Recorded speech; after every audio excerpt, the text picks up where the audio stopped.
नमस्कार दोस्तों, आप सब कैसे हो। मुझे उम्मीद है कि आप सब बहुत अच्छे होंगे और खूब मन लगा के पढ़ाई कर रहे होंगे। दोस्तों, आज हम क्या पढ़ेंगे, किसको याद करेंगे? समकालीन कहानी।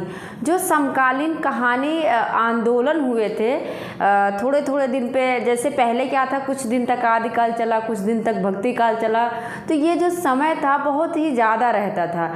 लेकिन इसके बाद जो समकालीन आता है, समकालीन कहानी आती है, तो उस समय क्या था, थोड़े थोड़े दिन तक ये चला। कुछ दिन जैसे चला नई कहानी, तो फिर कहानी, सचेतन कहानी, सहज कहानी, समांतर कहानी, सक्रिय कहानी। इन कहानी के जो कहानीकार थे, जो प्रवर्तक थे, उसको पूछा जाता है।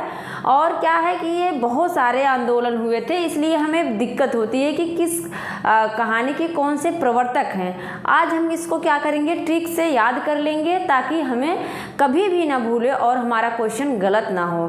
देखते हैं, पहली है ये समकालीन कहानी का जो कहानी आंदोलन था, उसमें पहला क्या था, नई कहानी। पहला क्या था, नई कहानी। और इसका समय देखें तो कितना है, 1956। क्या है इसका समय, 1956 में नई कहानी आती है। और प्रवर्तक में इसके 3 हैं, मतलब 3 नाम आते हैं प्रवर्तक में। कौन कौन है? कमलेश्वर, मोहन राकेश हैं, राजेंद्र यादव। अब इसको याद कैसे रखें, 3 लोग और बड़ी समस्या। इसको याद कर लेते हैं क्या, कमोरा। क्या याद कर लेते हैं, कमोरा। मैंने ऐसे ही याद किया था। का से हो जाएगा हमारा कमलेश्वर, मो से हो जाएगा मोहन राकेश, रा से हो जाएगा राजेंद्र यादव।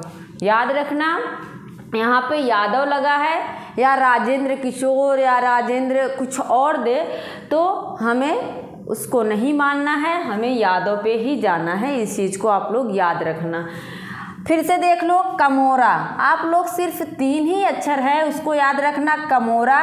का से कमलेश्वर, मो से मोहन राकेश, रा से राजेंद्र यादव। ये तो हो गया नई कहानी के प्रवर्तक में। अब आते हैं आ कहानी। आ कहानी में कौन है, गंगा प्रसाद बिमल। कौन है, गंगा प्रसाद बिमल।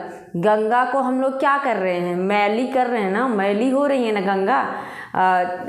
गंगा पे कितने सारे गाना भी बने हैं कि मतलब मैला नहीं करना चाहिए।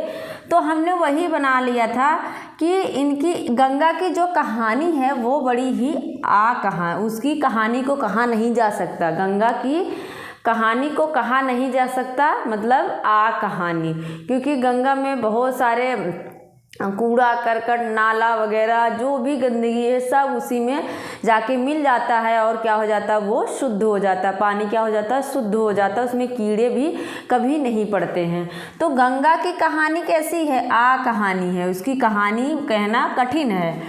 अब देखते हैं सचेतन कहानी। कौन है सचेतन कहानी? सचेतन कहानी के प्रवर्तक हैं महीप सिंह। महीप सिंह, महीप मतलब क्या होता है, राजा होता है। महीप मतलब क्या होता है, राजा होता है। और राजा क्या होता है, सचेत रहता है ना। राजा क्या रहता है, अगर राजा सचेत ना रहे तो कोई भी देश उस पर आक्रमण कर देगा। तो राजा को कैसा होना चाहिए, सचेत रहना चाहिए। सचेतन कहानी अगर पूछे, सचेतन कहानी के प्रवर्तक कौन है, तो महीप सिंह हो जाएंगे। फिर है सहज कहानी। सहज कहानी के प्रवर्तक कौन है, अमृत राय।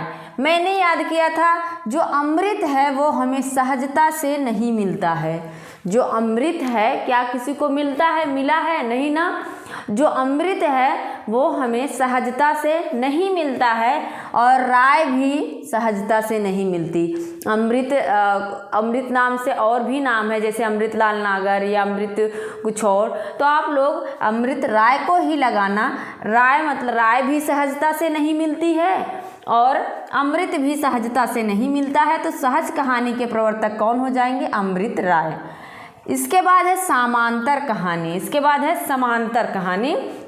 समांतर कहानी के कौन है, कमलेश्वर।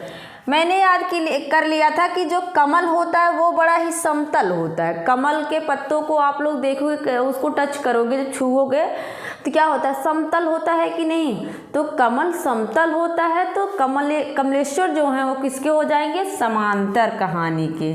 इसके बाद है सक्रिय कहानी। सक्रिय कौन रहता है? वत्स मतलब होता है बछड़ा, वत्स मतलब बच्चा भी होता है, बछड़ा भी होता है और बच्चा भी होता है। छोटे जो बच्चे होते हैं उसको वत्स कहा जाता है, जो शिष्य होते थे उसको भी वत्स कहते थे गुरु लोग। तो बछड़ा भी सक्रिय रहता है, बच्चा भी सक्रिय रहता है। तो वत्स, राकेश वत्स सक्रिय कहानी के प्रवर्तक हैं। वत्स का अर्थ आप लोग को पता होना चाहिए, कभी कभी ये भी पूछ लेता है। तो वत्स का अर्थ क्या है? बछड़ा और बच्चा दोनों होता है। तो बछड़ा और बच्चा दोनों सक्रिय रहते हैं। आप लोग देखते होंगे जो बच्चे रहते हैं छोटे, एक बार भी नहीं बैठते हैं, बस सोते वक्त वो शांत रहते हैं। तो सक्रिय रहते हैं, सक्रिय कहानी के राकेश वत्स हो जाएंगे। एक है जनवादी आंदोलन भी है, जनवादी कहानी जो दिल्ली में शुरू हुआ था। और अगर आप इसका समय चाहे तो आप समय देख सकते हैं। यह है 1960। आ कहानी जो है वो 60 में है और सचेतन कहानी जो है वो 64 में है। सहज कहानी 68 में है, सहज कहानी है 68 में और समांतर कहानी है 72 में। सक्रिय कहानी जो है वो 79 है। सक्रिय कहानी का क्या है? 79। 1900 आगे सब में लगा लेना, मैं 19 नहीं लिखी हूँ। तो नई कहानी 56 में, 60 में। आ कहानी 64 में सचेतन है, सहज 68 है, 72 समांतर और 79 जो है वो सक्रिय कहानी। आप लोग को मैंने बता ही दिया। नई कहानी कमोरा याद करना है। गंगा की कहानी कहा नहीं जा सकता, वो आ कहानी है। महीप मतलब महीप सचेत रहना चाहिए, राजा को सचेत रहना चाहिए। अमृत सहजता से नहीं मिलता है, अमृत राय सहज कहानी के। कमल जो होता है वो बहुत समतल होता है, समांतर के हो जाएंगे कमलेश्वर। और सक्रिय रहता है वत्स, इसलिए सक्रिय कहानी के राकेश वत्स हो जाएंगे।